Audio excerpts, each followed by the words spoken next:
Divesting gone wrong. Ailsa Jackson ruins her life for a bisexual Brad. I am on the fence as to whether I will give this Divester a pass or not, since they said she had schizoaffective disorder, which is a mental health disorder that is marked by a combination of schizophrenia symptoms, such as hallucinations or delusions, and mood disorder symptoms, such as depression or mania. They said she couldn't afford her medicine at the time this happened, but she was able to follow detailed instructions on how to delete the bisexual white man's wife. Here's what I noticed about Divesters.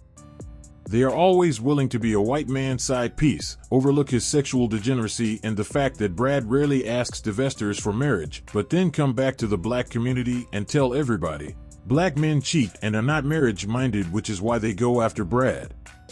I wonder if Divesters are desperate to be seen with Brad, or are they desperate to be seen as Brad's natural-born counterpart, a white woman? Let's get to the story. A former Army medic stationed in Hawaii pleaded guilty to the murder of his wife about a week before a trial was about to begin in a case involving porn, sex charges, and a love triangle.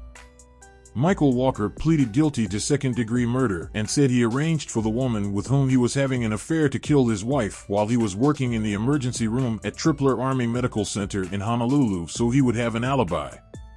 In 2015, Ailsa Jackson pleaded guilty to murder, describing in court how she stabbed Catherine Walker and then waited a half hour to make sure she was dead. After meeting through an online dating site in September 2014, Michael Walker told Jackson he was married and that his deepest desire was to have his wife gone, but he couldn't divorce her, Assistant U.S. Attorney Tom Brady said. By gone, he meant, "I wanted her dead, ma'am," he told the judge Monday.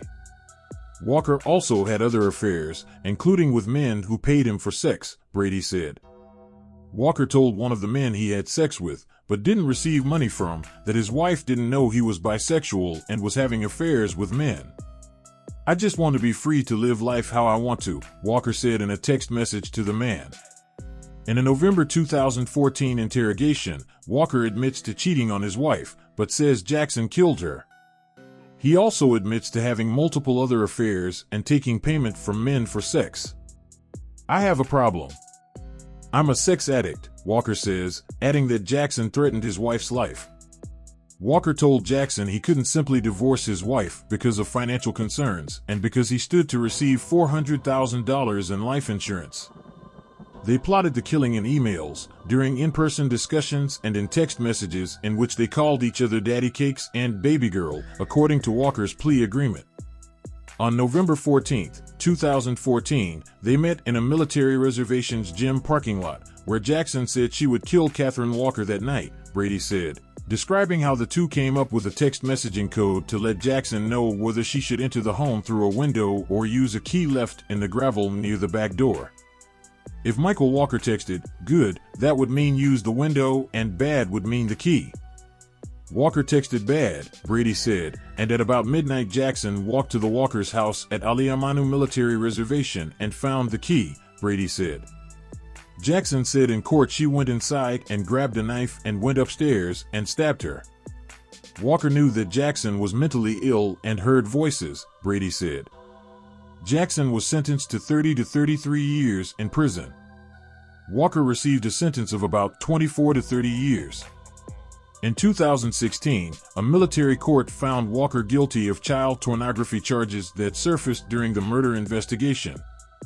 And then, in 2017, Walker was convicted of sexually abusing a child, physically assaulting a child, and wrongfully communicating a threat. He was reduced in rank from sergeant to private, sentenced to 10 years confinement, and received a dishonorable discharge, the Army said. Walker was also convicted of prostitution after investigators found social media sites where he was selling himself to men for sex. "I think he got with the black woman to hide his sexuality, as most white men do. As for the Divester, I don't know.